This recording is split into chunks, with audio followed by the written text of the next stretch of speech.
Morning student. Bhagwati शिक्षक प्रशिक्षण की ऑनलाइन क्लासेस कई माह से जारी है आपके लिए और 3rd यूनिट चल रही है। मैं आपको कई बार समझा रही हूँ और बीएससी ईयर सेकेंड ईयर का सिलेबस मैंने आपको बताया था कि क्या है क्या नहीं है, और यही अगर चाहे तो बीएड वाले भी इसको पढ़ सकते हैं क्योंकि ये पेपर दोनों में है।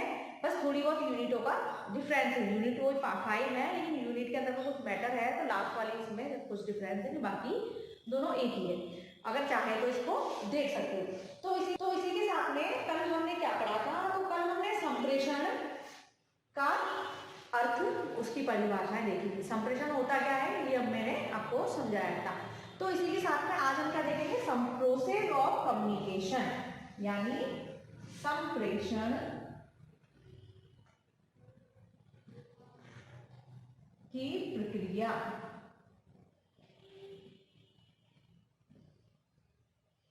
तो संप्रेषण की प्रक्रिया देखेंगे आज हम, इसके बारे में अध्ययन करेंगे। तो संप्रेषण की प्रक्रिया क्या है, क्योंकि कल हमने देखा था कि यहाँ समझा था कि मानव एक सामाजिक प्राणी है और अपने भावों को विचारों के लिए उसको एक ना एक व्यक्ति या एक से अधिक व्यक्ति उसको चाहिए होते हैं। क्योंकि ये प्रक्रिया संप्रेषण की एक पक्षी भी हो सकती है, बहुपक्षी भी हो सकती है और द्विपक्षी भी हो सकती है। ये हमने अध्ययन किया था। क्योंकि जब मानव एक सामाजिक प्रणाली है, मतलब मानव एक सामाजिक प्राणी है, तो संप्रेषण भी एक सामाजिक प्रक्रिया है जिसमें एक पक्ष अपने विचारों तथा भावों को, यानी जो भी एक पक्ष है या व्यक्ति है, तो अपने भावों को वो एक से दूसरे तक पहुंचाने का कार्य, आदान प्रदान करने का कार्य करता है। और वो कैसे करेगा, कैसे नहीं करेगा। संप्रेषण की प्रक्रिया समाज से हटकर पूरी नहीं हो सकती। जो संप्रेषण की प्रक्रिया है वो समाज से अलग होकर नहीं हो सकती। जो संप्रेषण है वो उसमें समाज की आवश्यकता है, वो सामाजिक प्राणी है और समाज में अगर व्यक्ति रहेगा, मानव रहेगा, तो उसको एक व्यक्ति, दूसरे व्यक्ति, बहुत सारे व्यक्तियों की आवश्यकता पड़ती रहती है। क्योंकि एक व्यक्ति अकेला रहकर संप्रेषण का कार्य नहीं कर सकता, क्योंकि उसको और भी ज्यादा इंसानों की जरूरत होगी, उसको समझने की जरूरत होगी, कोई उसके भावों को समझे उसकी जरूरत होगी, या फिर कुछ या किसी कारण से वो जुड़ा हुआ होता है। तो आज हम इसी प्रकार से देखेंगे। तो प्रोसेस ऑफ कम्युनिकेशन देंगे, संप्रेषण की प्रक्रिया। अब संप्रेषण की प्रक्रिया कैसी है, तो इसमें हम देखते हैं, पहले इसका डायग्राम के माध्यम से समझते हैं। ठीक है,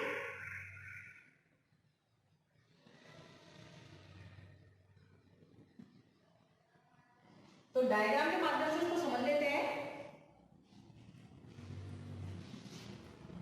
इसका मॉडल आप किसी भी प्रकार से बना सकते हो।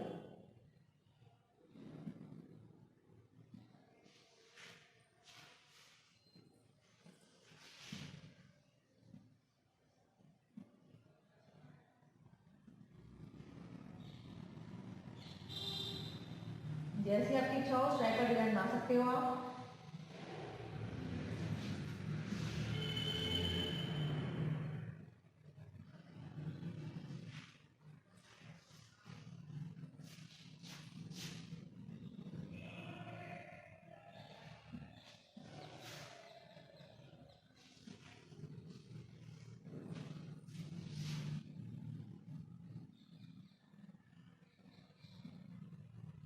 तो ये है इसकी प्रक्रिया। इसके अंदर अभी अपन लिखते हैं संदेश, फिर इन पॉइंटों को अपन एक एक करके समझेंगे, क्योंकि ये इसकी प्रक्रिया है। याद रखना ये इसकी प्रक्रिया है, इसकी संप्रेषण की।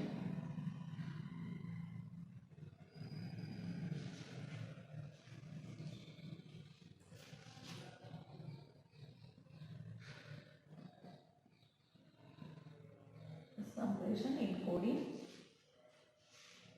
ऑडियो के माध्यम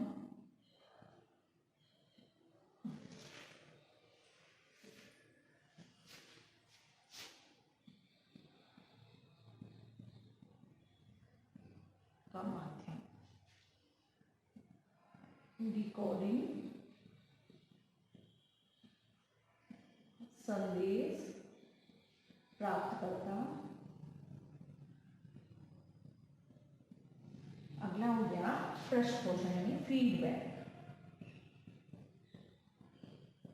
ये सारी क्या हुई, प्रक्रिया हुई, प्रक्रिया है पूरी।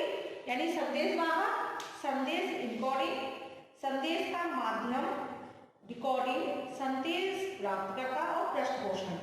यानी इनकोडिंग और ये डिकोडिंग, ये दो शब्द है। तो इसका अर्थ क्या होता है, ये प्रक्रिया कैसे होती है, इसको हम समझते हैं। यानी इनकोडिंग जो शब्द है इसका अर्थ हम देख लेते हैं कि इसका अर्थ क्या होता है। इसका अर्थ होता है इस शब्द का संकेतीकरण, क्योंकि इनको इनकोडिंग और डिकोडिंग है तो इस वजह से, यानी संकेतीकरण, संकेत करने वाली चीज कौन सी हो सकती है, क्या हो सकता है, लिखा हुआ हो सकता है, कोई एक चीज हो सकती है। और डिकोडिंग होता है, वो होता है व्याख्या करना। ठीक है, इसमें आपको पता, यानी इनकोडिंग और डिकोडिंग में व्याख्या करना, संकेतीकरण। तो ये सारी चीज मैंने लिख दी है। अगर इनकोडिंग समझ में आया, संकेतीकरण समझ में आ जाएगा, डिकोडिंग है तो इसका व्याख्या करना कैसे करते हैं। अब इस प्रोसेस को हम अच्छे से समझते हैं कि इस प्रोसेस में क्या है। तो जो व्यक्ति संदेश भेजता है, यानी इन संदेश वाहक जो संदेश भेजता है और संदेश बनाता है, उसे लिखता है, तो किसी माध्यम से जैसे रेडियो, टेलीफोन आदि से संदेश प्रेषित करता है। जहां पर संदेश पहुंचाया जाता है वहां उसे पढ़कर डिकोड करते हैं और संदेश जिसके लिए होता है उसके पास पहुंचाते हैं। तो वह व्यक्ति संदेश प्राप्ति की सूचना देता है। मतलब संदेश वाहक कौन है, संदेश वाहक यानी संदेश जो देना चाहता है। कोई भी व्यक्ति हो सकता है, कुछ भी हो सकता है। यानी जैसे कि मैं आपको संदेश दे रही हूँ, ठीक है, मैं दे रही हूँ, किसके माध्यम से दे रही हूँ, यानी संकेतीकरण कौन सा माध्यम, लिखा हुआ है या फिर कोई डीवीडी है, सीडी है, रेडियो है, किसका क्या है क्या नहीं है। अब फिर ये सारी चीजें लिखित हो सकता है, ये मौखिक हो सकता है, किसी प्रकार का हो सकता है। यानी इंपॉर्टेंट संदेश वाहक जो भी व्यक्ति दे रहा है वो है। संदेश का माध्यम क्या है, माध्यम क्या है, किसके द्वारा भेजा जा रहा है। अब ये माध्यम कुछ भी हो सकता है, टेलीफोन हो सकता है, रेडियो हो सकता है, पत्र हो सकता है, ये कुछ भी हो सकता है। अब ये संदेश प्राप्त करना रिकॉर्ड, यानी ये रिकॉर्ड होगा, ये होगा, फिर उसके बाद जाएगा, यानी व्याख्या की जाएगी क्या है क्या नहीं है, फिर संदेश प्राप्त करता इसको प्राप्त करेगा, उसके बाद फीडबैक, यानी फिर ये प्रक्रिया हुई क्या नहीं हुई। जैसे कि अपन जैसे किसी को मोबाइल पे कॉल करते हैं, कॉल किया, अपन को क्यों किया, कोई ना कोई कारण होगा, तो अपन को उससे आगे वाले से बात करनी है, तो अपन ने बोल दिया ना, संकेतीकरण हो गया, बोल दिया। अब उसने उस चीज को समझा, अब ये सुना पहले तो किस माध्यम से सुना, तो उसने सुन लिया, यानी बीच में वायर होता है जो कनेक्शन जुड़ा होता है, कनेक्ट करते हैं जिससे, तो उससे हो गया। फिर उसने उसको समझा, यानी सुना, सुनने के बाद समझा, उसकी व्याख्या की, फिर उसके बाद वो संदेश पहुंच गया, उसे सुन लिया। फिर उसके बाद दोनों की जो क्रिया हुई, मतलब इसने बोला और इसने इधर से सुना, उसका जवाब इसने दिया, तो ये क्या हो गया, फीडबैक, क्वेश्चन हो गया, यानी दोनों के बीच जो क्रिया हुई तो इसमें हो गई। तो ये क्या हो गया, ये हमारा हो गया इसकी प्रक्रिया। जैसे कि इनकोडर जो होता है, यानी संप्रेषक जो होता है, तो संप्रेषक को संप्रेषक स्रोत से जाना जाता है, यानी संप्रेषण का स्रोत माना जाता है इनकोडिंग को, यानी इनकोडर को, जिसमें संदेश किसी व्यक्ति या व्यक्तियों के समूह द्वारा संप्रेषित किया जाता है। यानी व्यक्ति भी हो सकता है या फिर व्यक्तियों का समूह हो सकता है, इसमें इनकोडिंग में, यानी इनकोडर कोई भी हो सकता है। तो इस संदेश को दूसरे व्यक्ति या समूह तक पहुंचाया जाता है इसमें, यानी समूह को कि मैं एक व्यक्ति या दो व्यक्ति, बहुत सारे व्यक्तियों द्वारा कहीं से एक जगह से दूसरी जगह इसको पहुंचाया जाता है, यानी संप्रेषक या इनकोडर इसको कहते हैं। यानी संदेश किसी व्यक्ति या व्यक्तियों के समूह द्वारा संप्रेषित किया जाता है, इस संदेश को दूसरे व्यक्ति या समूह तक पहुंचाया जाता है। अगला है अपना संदेश। संदेश यानी क्या है, मैसेज। अब मैसेज क्या है ये देखेंगे, तो इसमें संप्रेषणकर्ता अपने विचारों, भावों तथा अनुभवों को किसी अन्य को प्रेषित करता है, इसे क्या कहते हैं, संदेश। अब ये तो मालूम, संदेश किसी सिग्नल से या पोस्टर से, पंपलेट से द्वारा या सूचना पैकेज द्वारा किसी प्रकार से हो सकता है, या फिर लिखित हो सकता है, भाषण हो सकता है, मौखिक अभिव्यक्ति हो सकती है, माध्यम में कुछ भी हो सकता है। ठीक है, अब अगला जो पॉइंट है वो है अपना संदेश प्राप्त करता। तो इसमें क्या है, जो संप्रेषक अपने भावों और विचारों को जिस व्यक्ति तक पहुंचाता है तथा वह व्यक्ति जो विचारों और अनुभवों को ग्रहण करता है उसे संदेश प्राप्तकर्ता कहते हैं। यानी संदेश प्राप्तकर्ता हो गया जो प्राप्त कर रहा है, जिसको सुन रहा है, अनुभव कर रहा है, अपने विचारों में शामिल कर रहा है, तो वो प्राप्तकर्ता हो गया जिसने उसको सुना या उसको पढ़ा, तो वो सारी चीज किसमें आती है, संदेश प्राप्त करता है। अब प्रश्न क्वेश्चन जो था अपना ये लास्ट वाला है, तो इसमें है संदेश प्राप्त करने वाला व्यक्ति संदेश प्राप्त करने के पश्चात संदेश देने वाले के पास प्रेषित करता है। संदेश प्राप्ति, सूचना, संदेश पढ़कर अपना मत प्रस्तुत करना या फिर सुनकर उसको व्यक्त करके उस तक पहुंचाना। तो ये सारी क्रिया इसके अंदर होती है फीडबैक में, यानी द्वारा से इसने बोला उसने सुन के जवाब दे दिया, तो वो होता है प्रश्न पोषण हो गया। ठीक है, अब ये चीज तो हो गई। अब हम क्या देखेंगे इसकी, यानी संप्रेषण क्रिया को अन्य प्रकार से समझा सकता है, प्रक्रिया को दूसरे माध्यम से समझा सकता है। एक प्रक्रिया तो ये हो गई, अब दूसरी प्रक्रिया और अपन देख लेते हैं।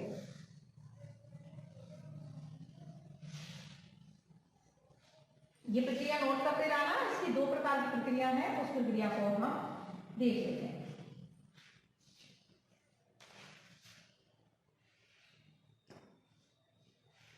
जैसे कि शिक्षण में कैसे होता है, शिक्षण क्रिया में कैसे होता है, कैसे नहीं होता। शिक्षण की जो क्रिया में एक शिक्षक और छात्र के मध्य जो संप्रेषण होता है, वो प्रक्रिया मैं आपको अभी बताती हूँ, यानी उस प्रक्रिया को समझो। तो इस प्रकार से हमने पहले देखी संप्रेषण की प्रक्रिया। वो साधारण वो प्रक्रिया ऐसी थी जो संप्रेषण की थी, वो कोई भी व्यक्ति कुछ भी किसी के बीच में भी हो सकती है। लेकिन जो शिक्षण है और शिक्षा में प्रयोग किया जाता है, तो शिक्षा में किस प्रकार से होगी, जो प्रोसेस का डायग्राम ये है। अब इसमें क्या है, संदेश वाहक कौन है, शिक्षक, यानी जो संदेश वाहक है तो यानी सेंडर, तो वो है शिक्षक। तो शिक्षक इसमें संदेश वाहक है। अब शिक्षक क्या करेगा, तो क्या करेगा, जो भी संदेश उसको पहुंचाना है तो उसका पहले वो निर्माण करेगा, यानी उसको बनाएगा या फिर वो लिखेगा, प्रसारित करेगा और संदेश विषय वस्तु क्या है उसको देखेगा कि कौन सी विषय वस्तु है, कैसे निर्माण करना है, कैसे लिखना है, कैसे प्रसारित करना है, ये कौन देगा, शिक्षक। अब इसका माध्यम और सूत्र कुछ भी हो सकता है, यानी इसका मीडियम क्या है पहुंचाने का, कौन सा हो सकता है, तो इन चारों में से कुछ भी हो सकता है। ठीक है, यानी बनाना, लिखना, प्रसारित करना, संदेश, विषय वस्तु कौन सी क्या नहीं, सारी चीज में से, चारों में से हो सकती है। इस प्रकार से माध्यम कुछ भी हो सकता है, हो गया। तो ये सारी चीज हो गई। शिक्षक ने क्या करा, अपना कोई भी जो चीज वस्तु संदेश जो पहुंचाना चाहता है वो, यानी जो संदेश वाहक है वो शिक्षक। अपने पहले जो प्रक्रिया देखी थी उसमें अपन ने क्या था कि उसमें पहले संदेश वाहक था, इनकोडिंग, डिकोडिंग, और उसका मीडियम था, और संदेश प्राप्त करता था, फीडबैक था। अब इसका जो शिक्षण की प्रोसेस है, जो शिक्षण क्रिया थी, तो उसमें ये सारी चीजें शिक्षक ने कर दी। माध्यम कुछ भी हो सकता है, सूत्र कोई सा भी हो सकता है, आपने देखा ना, रेडियो के माध्यम से, लिखित माध्यम से, मौखिक माध्यम से कुछ भी वो कर सकता है। अब ये चीज पहुंच गई, यानी शिक्षक ने इसको कर दिया, कहाँ गई, संदेश प्राप्त करता कौन है, छात्र। तो छात्र ने इसको प्राप्त कर लिया, फिर क्या करेगा वो, यानी प्रसारित करता है, पढ़ता है, व्याख्या करता है, मतलब वो समझ लेगा, फिर वो संदेश जो छात्र पहुंचाना चाहता है वो कर लेगा, उसका माध्यम भी कुछ हो सकता है, और ये चीज शिक्षक तक पहुंच जाएगी। प्रक्रिया जैसे चालू होगी और वो ऐसे करके पहुंच जाएगी, प्राप्तकर्ता के पास पहुंच गई सारी चीज, यानी शिक्षक ने जो भी चीज की थी वो इनके पास आ गई, छात्र ने इसको समझा, इसकी व्याख्या करी, क्या करा, फिर इसको माध्यम उसका संदेश भेजा, और फिर माध्यम कुछ भी हो सकता है, शिक्षक के पास वो पहुंच गया, यानी प्रक्रिया वही हो गई। यानी अपन जैसे कि मैं आपको पढ़ा रही हूँ, अब समझा रही हूँ, कोई भी चीज हो सकती है। अब माध्यम क्या हो सकता है, लिखित भी हो सकता है, लिखित माध्यम चल रहा है, व्याख्या चल रही है, सारी चीज चल रही है। अब निर्माण किया, कैसे समझा, अब इसको पहुंचाने का माध्यम क्या है, ऑनलाइन क्लासेस है, यानी मोबाइल के माध्यम से, यूट्यूब के माध्यम से आपके पास वो पहुंच गई, तो प्रोसेस है। अब वो प्रोसेस कैसे हुई, अब उसके बाद आपके पास और आप अगर कमेंट्स करते हो तो वो प्रोसेस पूरी कंप्लीट हो जाती है। तो ये प्रक्रिया पूरी हो गई शिक्षण में, किसकी, संप्रेषण की। तो इतना आपको समझ में आ गया होगा कि संप्रेषण प्रक्रिया देख ली और शिक्षण कार्य में इसकी प्रक्रिया देख ली, तो हम इस चीज को समझ चुके हैं, यानी हमने समझ लिया है कि क्या है क्या नहीं है, पूरी प्रक्रिया हमने समझ ली है। अब इसके बाद हम देखते हैं, तो संप्रेषण प्रक्रिया तो हमने देख ली। अब इसके संप्रेषण के प्रमुख तत्व कौन कौन से, ये चीज आप नोट कर लेना। चल रही है हमारी प्रक्रिया देख ली संप्रेषण की, ये देख लिया। अब हम इसके तत्वों को समझेंगे कि कौन कौन से तत्व हैं जो संप्रेषण की प्रक्रिया को पूरा करते हैं, यानी कौन कौन सी प्रोसेस है। तो आप वो देख लेते हैं, आपने नोट कर लिया होगा और ये समझ भी लिया होगा कि इसमें क्या क्या है क्या नहीं है, क्योंकि संप्रेषण कोई भी मालूम है, एक दूसरे के विचारों का आदान प्रदान संप्रेषण है, तो अब इसको हम तत्व बोल देते हैं।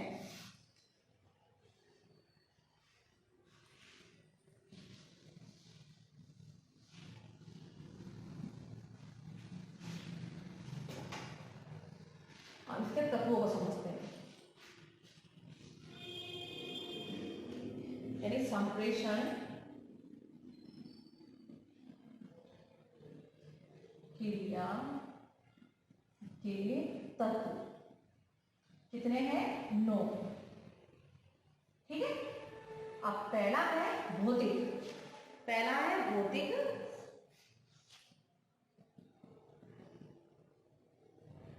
ठीक है। अब भौतिक में क्या क्या चीज आएगी ये हम देखते हैं। इसमें स्कूल और यानी विद्यालय, विद्यालय कक्ष, क्योंकि भौतिक है तो कक्षा का वातावरण और ये चीज आ जाएगी। ठीक है। अब इसी प्रकार से दूसरा है वो है सामाजिक,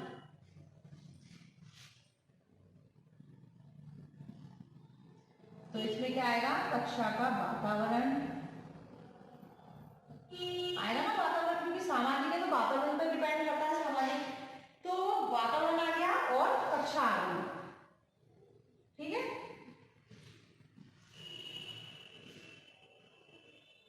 तीसरा है मनोवैज्ञानिक,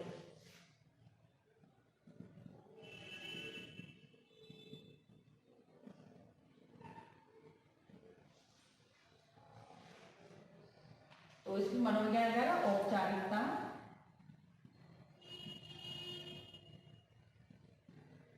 और अनौपचारिकता, ये से तत्व है, याद रखना, क्योंकि अभी अपने क्रिया पढ़ी है, अभी अपने संप्रेषण क्रिया के तत्व है। क्रिया कैसी होती है, कि मध्य होती है, क्या क्या चीज इसके अंदर होती है। अब है समय, चौथा समय। अब समय में क्योंकि ये सारी चीज संप्रेषण प्रक्रिया में चलती है, दिन का समय, समय की अवधि, दिन का समय, समय अवधि, अवधि यानी कितना टाइमिंग का मैसेज है, कितने टाइम में पूरा हुआ, ये सारी चीज के अंदर किसमें आती है? समय में। मतलब ये संप्रेषण जब क्रिया होगी तो ये सारी चीज इसके अंदर होनी चाहिए और ये होती है। इसी प्रकार से अगला है जो पढ़ना वो है संदेश का स्रोत,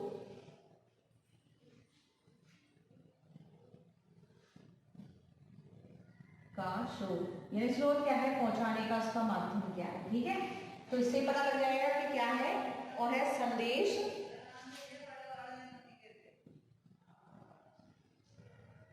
संकेत, यानी माध्यम क्या है? संदेश तो हो गया, इसका माध्यम है या प्रतीक, संकेत या प्रतीक। ठीक है। 8। अब इसमें 8 आ जाएगा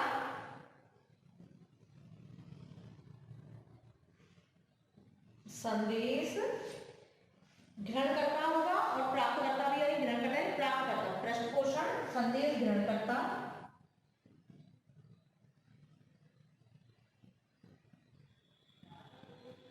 और 9वां होगा प्रश्न पोषण।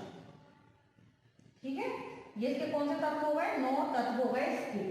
अब जो संप्रेषण क्रिया के तत्व ये 9 है, तो तत्व में क्या है? इसमें इनकोडिंग डिकोडिंग नहीं होगा, सारी चीज होगी। हम इसमें ये देख रहे हैं सारी चीजों को, तो तत्व 9 हो गए।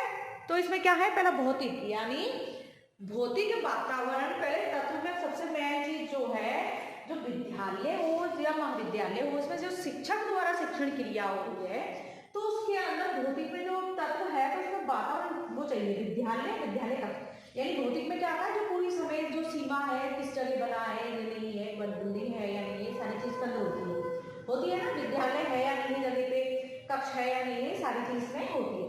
और जो सामाजिक है, अब सामाजिक में क्या है? कक्षा का वातावरण है और कक्षा है, यानी कक्षा यानी क्लासरूम है या नहीं, और क्लास का एनवायरमेंट कैसा है, तो वो चीज है। ठीक है।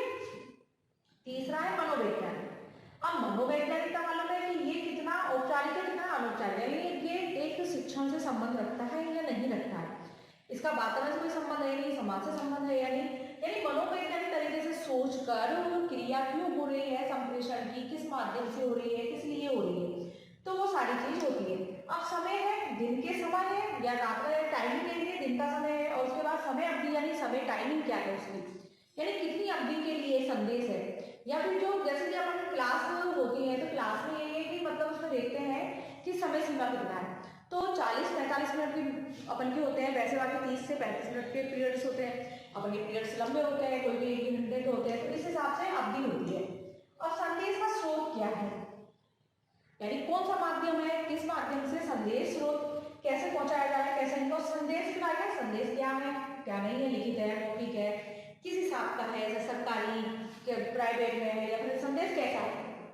संदेश का देखना है कि इसका मीडियम क्या है, चैनल क्या है, मैसेज क्या है, क्योंकि मैसेज होना जरूरी है। तो मैसेज करते हैं, ईमेल वगैरह करते हैं तो कुछ ना कुछ तो होता है उसके अंदर, किसी की शिकायत से संबंधित है, या फिर कोई किसी को कोई चीज की आवश्यकता है, आवश्यकता संबंधी है, या किसी ना किसी चीज का संदेश होता है। एक संदेश का होना जरूरी होता है, तभी जाके संप्रेषण की प्रक्रिया होती है। अगर संदेश नहीं है तो प्रक्रिया कैसे होगी, नहीं होगी ना। आज मैं आपके पास आपसे बता रही हूँ, आपको सिलेबस पूरा करा रही हूँ, तो इसके पीछे कारण होगा आपके सिलेबस क्यों पूरा करा रहे हैं, क्यों हम इतनी मेहनत कर रहे हैं और तुम इतनी मेहनत कर रहे हो, अपना देख रहे हो। तो ये सारी चीज किस पे करती है, संप्रेषण पे, क्योंकि आपको सिलेबस पूरा करना है, आपको समझना है सिलेबस को कि हमारा सिलेबस क्या है, कि एग्जाम में फिर हम क्या करेंगे क्या नहीं करेंगे। तो ये सारी चीज इसके अंदर आ जाती है। इसमें संप्रेषण है, ये भी संप्रेषण है। संप्रेषण के बिना कभी शिक्षण कार्य पूरा नहीं हो सकता, यानी शिक्षा के लिए संप्रेषण बहुत आवश्यक है। संकेत या प्रतीक, अगला 7वां पॉइंट है जो है संकेत या प्रतीक। यानी संकेत यानी कौन से चिन्हों के माध्यम से, कौन से प्रतीकों के माध्यम से,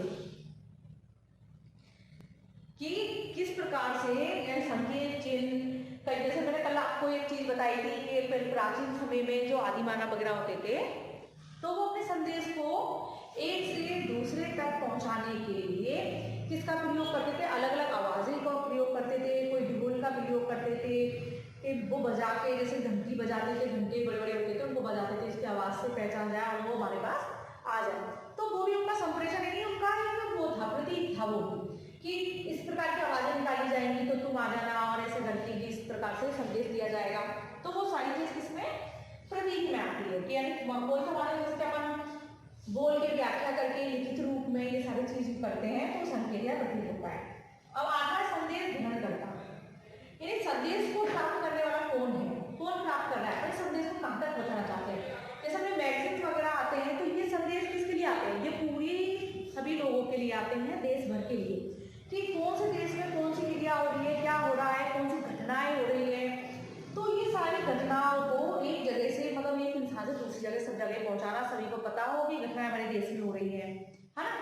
तो चुनाव होना, ये होना, ये सभी को बताते, क्यों कि सरकार कौन सी कहाँ बनी, कैसे नहीं बनी। तो ये ग्रहणकर्ता कौन है, तो ग्रहणकर्ता यानी हम, जो अपन, जैसे मैंने तुम्हें पहुंचाया तो तुम ग्रहण कर रहे हो, और तुम मेरे पास पहुंचाओगे मैं ग्रहण कर रही हूँ, तो ये ग्रहणकर्ता होता है, इससे भूल जाता है। और फिर वगैरह पूरी क्रिया होने के बाद जो इसका रिजल्ट निकलता है कि हाँ संदेश जिसको पहुंचाना था उसके पास पहुंचा या नहीं पहुंचा, तो वो फीडबैक है। और उसके बाद उसके द्वारा से मिलना दोनों का, उसको मतलब फीडबैक मिला है कि हाँ जिसका संदेश जो पहुंचाना चाहते थे उसके पास सही से पहुंच गया और उसने हमें उसका जवाब अच्छे से दे दिया। तो आज हमने तत्व पढ़ लिए, इसकी प्रक्रिया पढ़ ली, शिक्षण की प्रक्रिया पढ़ ली, यानी संप्रेषण का अपने प्रक्रिया का जो इसकी प्रोसेस है उसका हमने पूरा अध्ययन कर लिया है। और हम इसमें समझ चुके हैं कि इनकोडिंग क्या है, डिकोडिंग क्या है। डिकोडिंग होता है व्याख्या करना और इनकोडिंग होता है संकेतीकरण, यानी कैसे संकेत से, लिखित में, मौखिक में, चिन्ह से, किस माध्यम से आपको समझाना चाहते हैं। प्रक्रिया हमने देख ली, यानी इसके अंदर संदेश देने वाला व्यक्ति होना चाहिए और उसको सुनने वाला भी होना चाहिए, प्राप्तकर्ता भी होना चाहिए। माध्यम क्या है, भाषा क्या है, कैसा है, किस प्रकार से किस चीज होनी चाहिए, यानी पूरी प्रोसेस देखी है हमने और ये सारी चीज को हमने देख लिया है। यानी वही था हमने पूरा देखा था, मैसेज सोर्सेज देखे थे, है ना, इनकोड सैंपल देखा, फिर मैसेज था, चैनल था, इसमें रिसीवर था, रिसीवर द्वारा मैसेज था, फिर फीडबैक था। ये सारी चीज हमने सब चीज हमने देख ली है और इसके तत्व भी देख लिए। तो आज का हमने टॉपिक ये क्लियर कर लिया है और संप्रेषण का टॉपिक लंबा है जरा, तो एक एक टॉपिक करके हम इनको क्लियर कर लेंगे, ठीक है। और इसको संप्रेषण की प्रक्रिया तो मैंने अच्छे समझ ली, इसकी परिभाषा समझ ली, और ये संप्रेषण जो टॉपिक है वो आपके इसमें एग्जाम में भी आता है, इसलिए आपको ये मोस्ट है, इसलिए इसको आप ध्यान से पढ़ना और इसको ध्यान से देखना और इसको नोट्स बनाते जाना। मैं हर बार कहती हूँ कि आप नोट्स बनाते रहो, इसको समझते रहो, जिससे कि आपके पास नोट्स बन जाएंगे, आपके पास रजिस्टर होगा, उसको जब चाहो आप दे सकते हो। क्योंकि यूट्यूब ये हमारे पास है, चैनल है, लेकिन उसमें भी ये है कि इसमें वीडियोस वगैरह मतलब आप सुनने में ज़्यादा होंगे ना, लेकिन अगर आप लिख लोगे, उसको नोट कर लोगे, तो वो आपके आगे तक काम आएगा और समझ लोगे तो। ठीक है, आज का हमारा टॉपिक